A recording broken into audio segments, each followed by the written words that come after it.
everyone, welcome back to the channel. Today we'll learn about formal and informal organization. So let's start with the meaning of formal organization. So what do we mean by formal organization? Formal organization refer to the organizational structure which is designed by the management to accomplish a particular task. Okay तो formal organisation क्या है? ये एक ऐसा organisation structure है जो management design करता है, जो मैनेजमेंट बनाता है why to accomplish a particular task. Okay, it specifies clearly the boundaries of authority and responsibility, and there is a systematic coordination among various activities to achieve organizational goal. तो यहाँ पर जो है बाउंड्रीज सारी चीजें clear होती हैं, किसके पास कितनी अथॉरिटी होती है, किसको क्या रिस्पॉन्सिबिलिटी दी गई है, और यहाँ पर एक सिस्टमैटिक कोऑर्डिनेशन होता है among various activities why to achieve a organisational goal. Formal organisation वो स्ट्रक्चर है जो मैनेजमेंट बनाती है, जिसमें रोल्स, रिस्पॉन्सिबिलिटीज, अथॉरिटी, ये सारी चीजें क्लियर होती हैं. Okay, so let's understand this with an example. For example, in a school a principal will be on top, then comes vice principal and then teachers. Okay, यहाँ पर सबकी authority और responsibility clear होती है. Principal जो है management को चलाती है. Okay, principal is responsible for overall school administration, while a teacher is responsible for teaching a specific subject and managing their classes. Okay, तो यहाँ पर अथॉरिटीज एंड रिस्पॉन्सिबिलिटीज क्लियर होती हैं कि किसकी क्या अथॉरिटी है, किसका क्या काम है, ये सारी चीजें क्लियर होती हैं. And there is a systematic coordination among various activities to achieve organizational goal. What does it mean? All activities are systematically coordinated using set rules and procedures like fixed timetable, exam schedules. All this will be already fixed to achieve the primary goal. What will be the goal for the school? Educating students and achieving higher academic standards. Okay, I hope this is clear for you all. Now let's start with the features. It specifies the relationship among various job positions and the nature of interrelationship. This clarifies who has to report to whom. So here there is a clear relationship and reporting lines. Who reports to whom? किसको किसके पास report करना है, ये सारी चीजें जो है clear होती हैं. It means to achieve the objectives specified in a plans, and it lays down the rules and procedures essential for their achievements. Okay, तो यहाँ पर है rules and procedures बनाए जाते हैं which helps in achieving planned objectives. Okay, नियम और process से यहाँ पर काम होता है. Next, efforts of various departments are coordinated, interlinked and integrated through the formal organization. तो यहाँ पर coordination between, so here there will be a coordination between departments. Activities are linked and integrated. अलग departments जो है यहाँ पर काम मिलकर करते हैं. Okay, next, it deliberately designed the top management to facilitate a smooth functioning of the organization. Okay, not accidental. Management यहाँ पर सब कुछ क्या है, प्लान करके बनाती है. ओके, यहाँ पर कुछ भी एक्सीडेंटली नहीं होता. मैनेजमेंट हर चीज को डिजाइन करती है और यहाँ पर प्लान करती है और उस हिसाब से काम करते हैं. Okay, next, it places more emphasis on work to be perform than interpersonal relationship among the employees. तो यहाँ पर क्या होता है, it focuses only on task, personal relationship कम और काम ज्यादा होता है. ओके, तो ओवरऑल इसका मीनिंग क्या है, पर्सनल रिलेशनशिप जो है बहुत ही कम होता है और यहाँ पर ओवरऑल किसके ऊपर ज्यादा फोकस होता है, ज्यादा फोकस यहाँ पर काम पे होता है. Okay, the more emphasis will be there on work, okay, not on the personal relationship among the employees. Next, the structure in the formal organization can be functional or divisional. Okay, it can be both functional or divisional. For example, HR, marketing, production versus product wise division. Okay, hope it's clear for you all.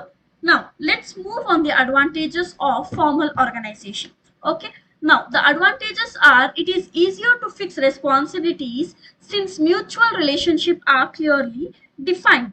Okay, यहाँ पर responsibilities, जिम्मेदारी जो है बहुत ही आसान होता है fix करना, बिकॉज यहाँ पर म्यूचुअल रिलेशनशिप जो है क्लियरली डिफाइंड होती है. There is no ambiguity in the role that each member has to play as duties are specified. This also helps in avoiding duplication of efforts. Okay, तो यहाँ पर roles जो है, कौन क्या काम करेगा, किसका क्या रोल है, ये बहुत ही क्लियर होता है। तो जिसके वजह से हर किसी का ड्यूटी जो है स्पेसिफाइड होता है कि आप ये ड्यूटी करोगे, then another employee will do another duty. तो यहाँ पर सब कुछ प्रॉपरली डिवाइड हो जाता है, जिससे क्या होता है, डुप्लीकेशंस नहीं होते। ओके, यहाँ पर लेस डुप्लीकेशंस होते हैं। Next, unity of command is maintained through an established chain of command. Okay, unity of command कैसा होता है, कैसे आता है, कैसे maintain होता है, through the establishment of chain of command. Okay, next, it leads to effective accomplishment of goals by providing a framework the operations to be performed. Okay, यहाँ पर क्या होता है, it helps to achieve the goals with the help of framework. For the operation performed, we can easily achieve the organizational goal. Then it provides stability in the organization. तो formal organization क्या करता है, organization की stability provide करता है. Next, let's move on. Disadvantage. Number one, the formal or communication may lead to the procedural delays as the established chain of command has to be followed, which increase the time taken for decision making. तो chain of command, what is chain of command?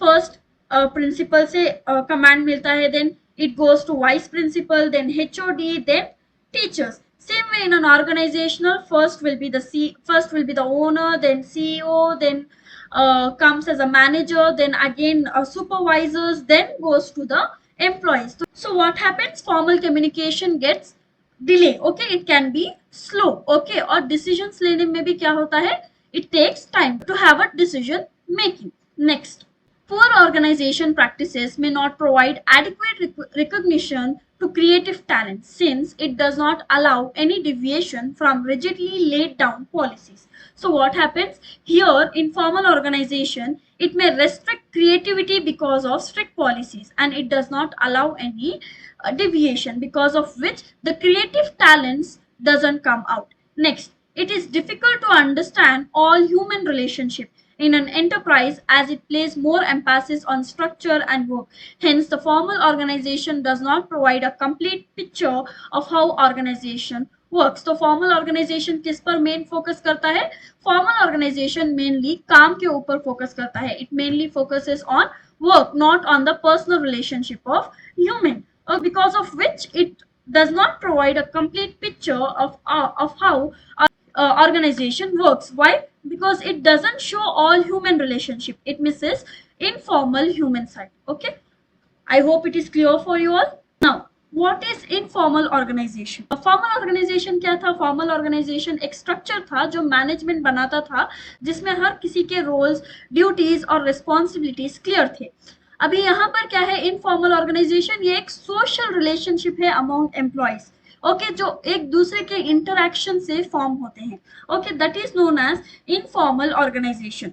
लोग आपस में बात करते हैं, दोस्ती बना लेते हैं, वो क्या होता है, एक इनफॉर्मल नेटवर्क बन जाता है. For example, a company employees goes for a break, तो वो लोग क्या करते हैं, कैंटीन में जाते हैं, वहां पर एक ग्रुप फॉर्म करते हैं, एक दूसरे से जान पहचान करते हैं, एक दूसरे से बात करते हैं, आपस में दोस्ती बना लेते हैं. तो वो क्या होता है, एक इनफॉर्मल नेटवर्क बन जाता है. ओके, तो वो जो है ऑर्गेनाइजेशन से नहीं बनता, वो अपने आप एक रिलेशनशिप क्रिएट कर रहे हैं, उसे क्या कहते हैं, इनफॉर्मल ऑर्गेनाइजेशन कहते हैं. Next, let us understand the features of informal organization.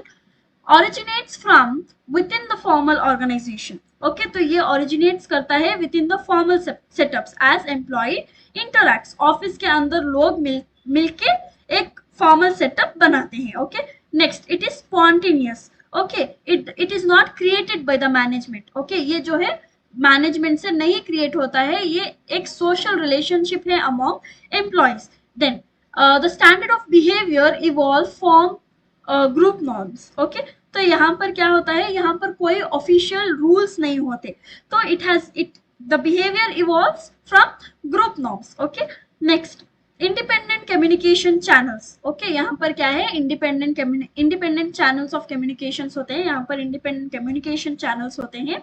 Okay, like WhatsApp chats, groups. Okay, next will be it has no definite structure or form because it is a complex network of social relationship among members. तो यहाँ पर कोई definite structure नहीं होता, it is a complex social web. Okay, now let's understand the advantages of informal organization. The informal organization leads to faster spread of communication. Since the prescribed lines of communication are not followed, it also enables getting quick feedback. तो यहाँ पर क्या होता है, जो employees जो है उन्होंने एक इनफॉर्मल ग्रुप बना लिया है, उन्होंने आपस में दोस्ती बनाकर एक ग्रुप बना लिया है, तो यहाँ पर क्या होता है, there will be a faster spread of communication. Just आपने व्हाट्सएप उठाया, ग्रुप में एक मैसेज कर दिया, तो वहां पर आपको क्या होता है, इंफॉर्मेशन फास्ट स्प्रेड भी हो गया और आपको क्या हुआ, क्विक फीडबैक भी मिल गया. Next will be, it helps to fulfil the social needs of the members and allows them to find like-minded people, okay, to enhances their job satisfaction since it gives them a sense of belongingness in the organization. तो यहाँ पर it fulfills the social needs, okay, it increases the belongingness and job satisfaction among the employees. Next, it contributes towards fulfillment of organization objective. Okay, तो यहाँ पर क्या होता है, organization objective को fulfill करने के लिए भी contribute करते हैं. For example, how employees reaction towards plan and policies can be tested through informal network. Next, let's understand the disadvantages can disrupt formal objectives. Okay, यहाँ पर ज़्यादा rumors spread हो जाते हैं. Okay, the second disadvantage is the management may not be successful in implementing changes if the informal organization opposes them. अगर से informal organization जो employees का group है, अगर वो कुछ भी changes को oppose करते हैं, then it may lead to delay or restrict the growth. So the third disadvantage is it pressurizes members to conform the group expectations, which can be harmful to the organization. I hope this is clear for you all.